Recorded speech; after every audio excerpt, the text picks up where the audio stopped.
Welcome to the Agronomy and Farm Management Podcast. I'm Amanda. And I'm Elizabeth. Thanks for joining us today. Hello, everyone, and welcome back to the Agronomy and Farm Management Podcast. Elizabeth and I are getting back in the swing of things after the holidays. Did you have some time off, Elizabeth? Yeah, really enjoy getting to spend some time with my family and celebrate. And also, after being home with my daughter, pretty excited to get back to work. Yeah, I can understand that. You got any New Year's resolutions on the books? Oh, just trying to survive. And then I am going to try to we do Facebook church, and I have made a New Year's resolution to try to go in person at least once a month this year. So, still not fully social since COVID. So, going to try that. What about you, Amanda? Yeah, I've got some related to faith as well, of course, always trying to be better there. And I don't know, I think I'd really just like to try to live in the moment more and approach each person, I think, and about how I can help them be a better person. Oh, that's a really good one. I should have bounced some ideas off of you. Well, we're doing that now, I suppose. So today we're excited to talk about eFields, and this is always such a relief for you, Elizabeth. I think at the end of the year, wrap it up right before Christmas so you can enjoy that time with your family. Oh, absolutely. It's always a rush right there at the end to get it done as harvest data is coming in. Luckily, this year, harvest was a little on the early side due to the drought, so not quite as crunched on data, but still took all the way down to the wire to get the report pulled together. Always interesting how fast we can pull this together. The early harvest certainly helped me, I know. That was nice to not have it quite so crunched, but it seems like no matter when farmers get done with harvest, we are always down to the wire, but managed to get it done. And it's another good one. There's a lot of interesting reports in there, which we're going to talk about. Why don't you give us an overview of kind of how many trials are in there, counties, that kind of thing? Yeah, so this year's report features results from 260 trials, including our soil health trials, and those came from 42 counties across Ohio this year. So, a really great spread from north to south and east to west. I can confidently say that if the trial's not in your county, there's probably one in a neighboring county that you can check out. And new this year, we have some organic trials, right? Yeah, they've always been sprinkled in there here and there. But this year we teamed up and decided to highlight those a little more boldly so that they're easier to find and use as a resource.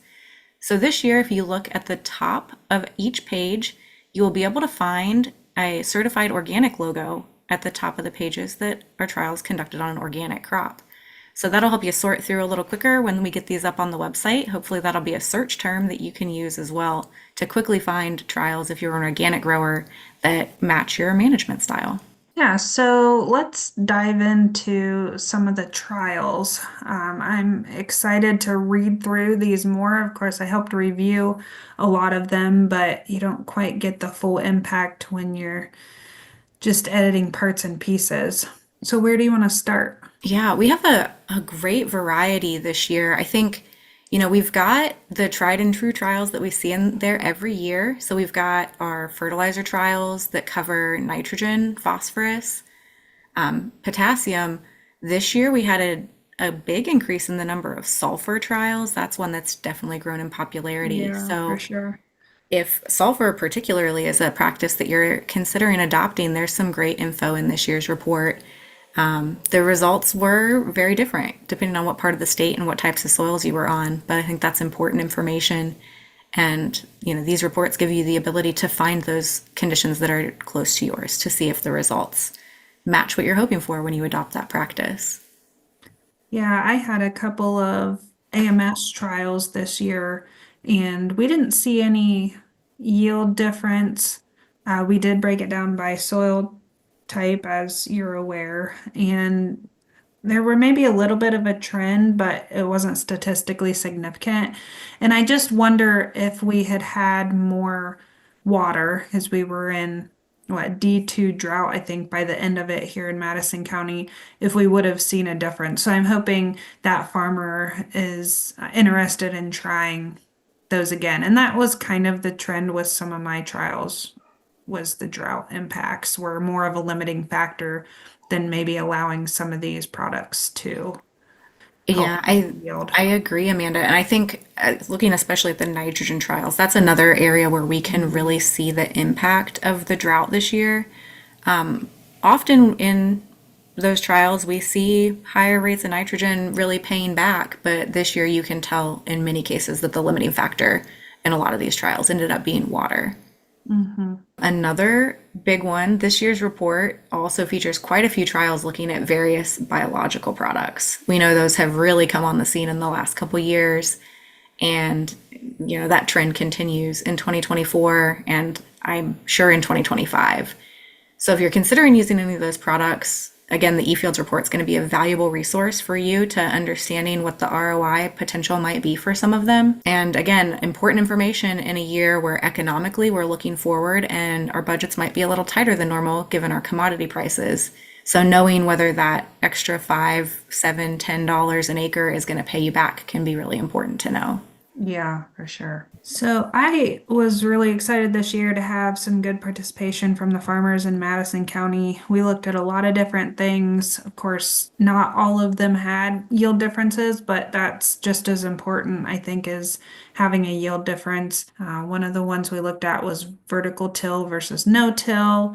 I mentioned the AMS and then Bavaria Bastiana. That was one of the organic trials. Putting that on as a seed treatment to see, and we didn't see any difference in any of those trials.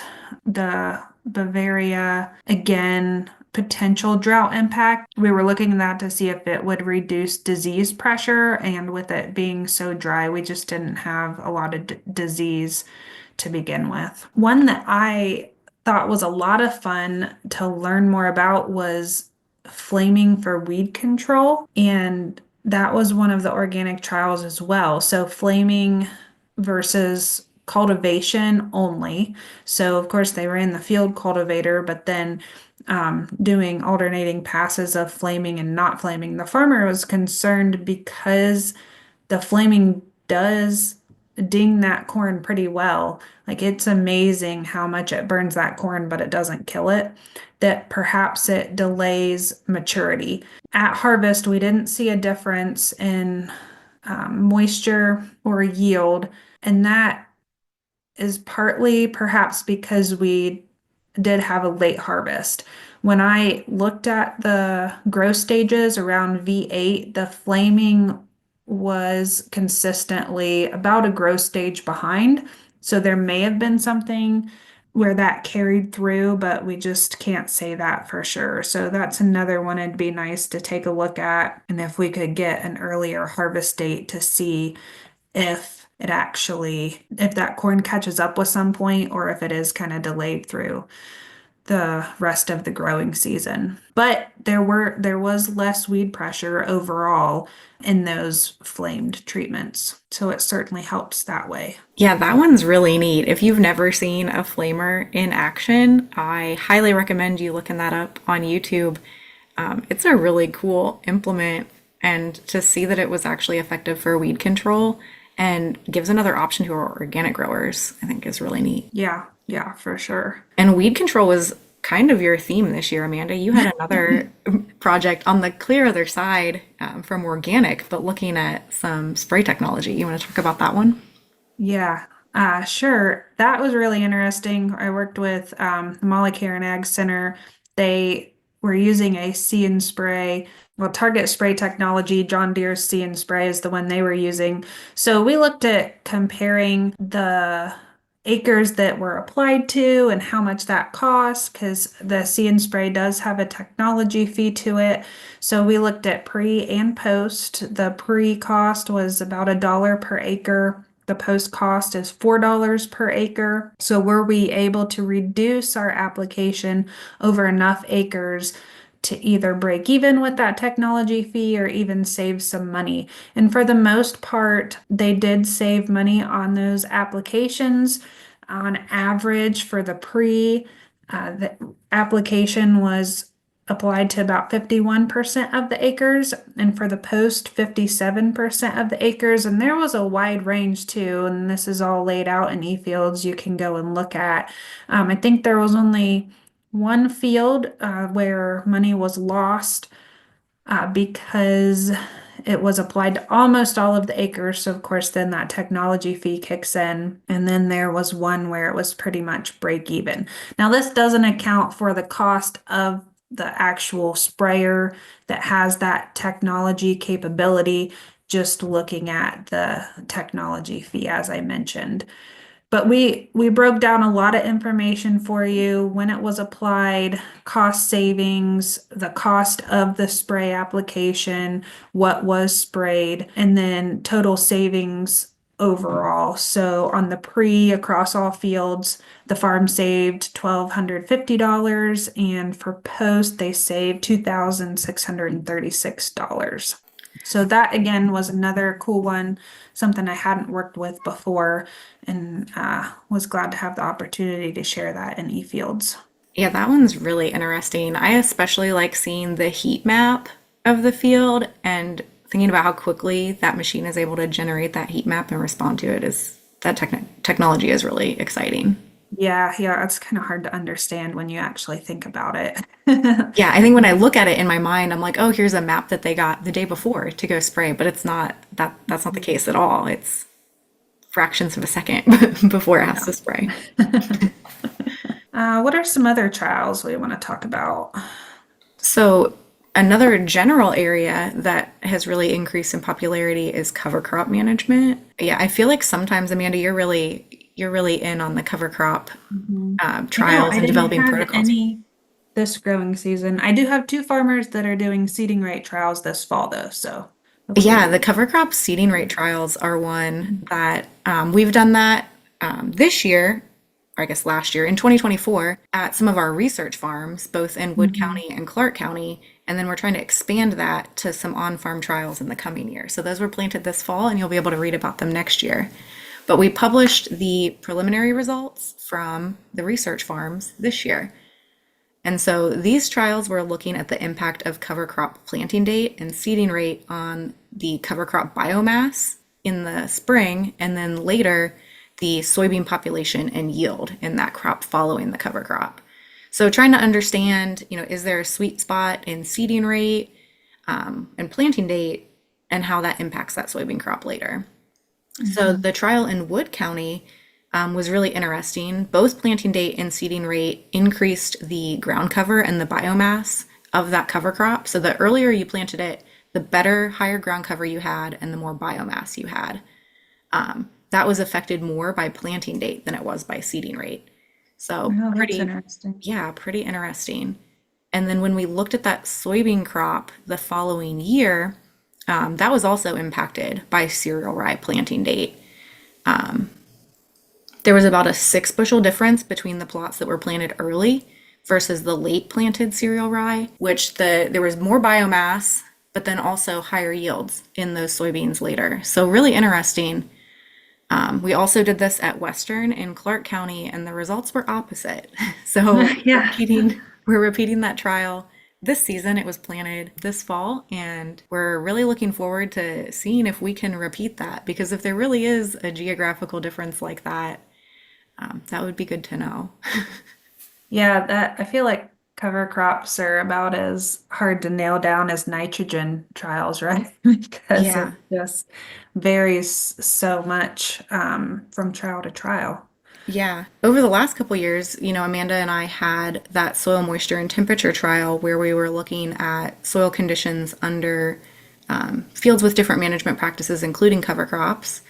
And I repeated that trial, did a little bit of tweaking to see if we could learn more. Here in Greene County, we compared two fields that had a cereal rye cover crop to a field that had no cover crop and had some tillage done.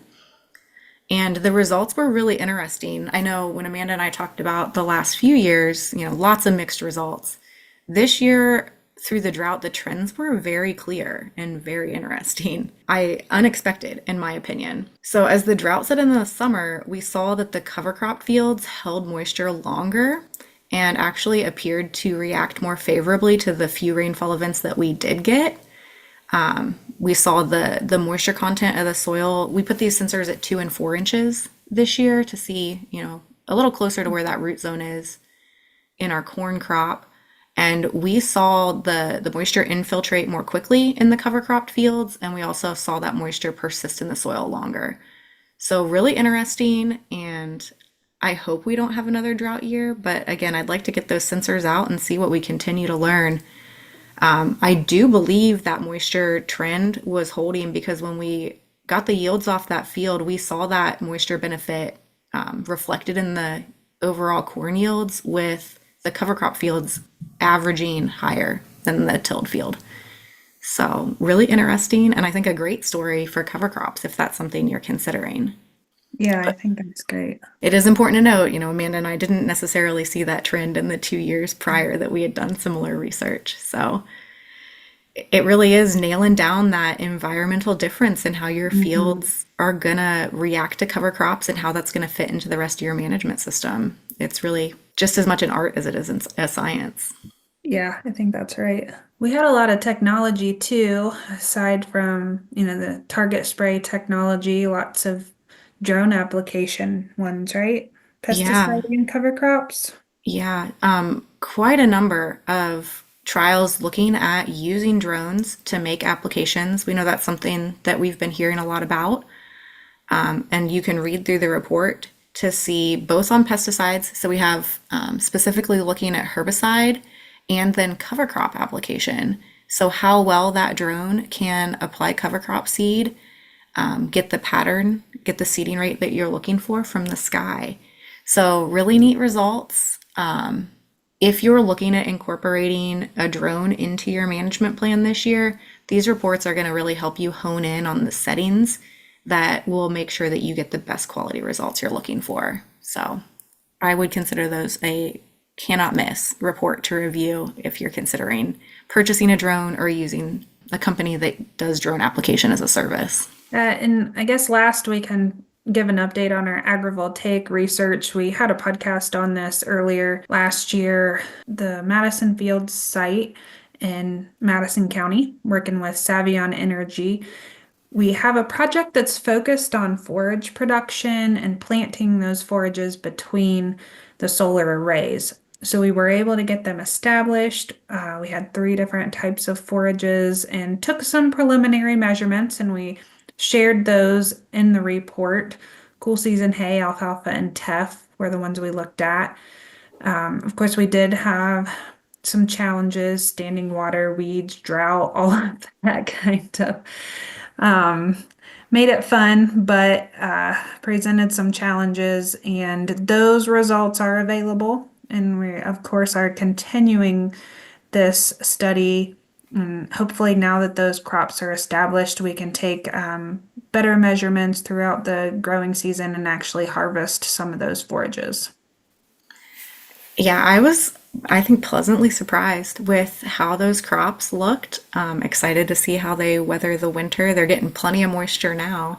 Yeah. Yeah, how they look in the spring. I think year two is going to be really exciting, the results that we see as we start mowing those forages and baling them up. So, I guess just to wrap up, if someone's not done on-farm research before and they're hearing about some of these trials and are interested in doing something on their farm, where should they start? There's lots of resources online. Our website is a great place to get started, kick the tires, and see if some of our protocols look like something you would be able to do on your farm. Next step is to reach out to your local county extension agent. All of them are going to be equipped to partner with you and help you plan a trial and get that executed. We're always willing to answer questions about it, to come out and help collect data, and I'll help you do your data analysis at the end of the season. So I think the eFields program has really given us a platform to be able to successfully do these collaborations with you guys in the field. So if you've got a question you want to answer, reach out to us. We're happy to help. Yep, make it, you have got it down pat, so it's fairly painless. One last thing to mention, a couple times we mentioned that the drought conditions this past year affected their results, but We have 8 years of results from the eFields program. So if you want to look at past results from past years, you can hop on our website. We've got a searchable database that is linked there, and you can look for trials that you're interested in, not just 2024 results, but going back 8 years. And I guess I can also plug the Ag Crops website. We do have some on-farm research reports there if you're interested in looking a little at some different trials that might be available that didn't make it in eFields. Well, we hope you check out eFields either online or get the printed version at one of the meetings this winter.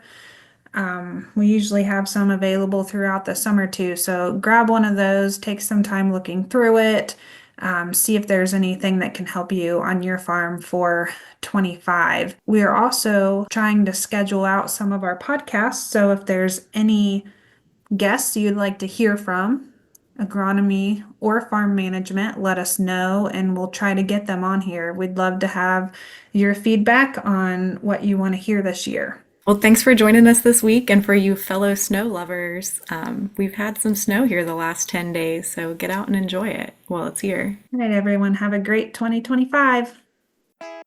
Thanks for listening to the Agronomy and Farm Management Podcast. Join us again in 2 weeks for our next episode. Hey, podcast listeners, just a reminder to give us a like or subscribe so you know when we release new episodes. If you're enjoying the podcast, be sure to leave us a review also. We appreciate the comments.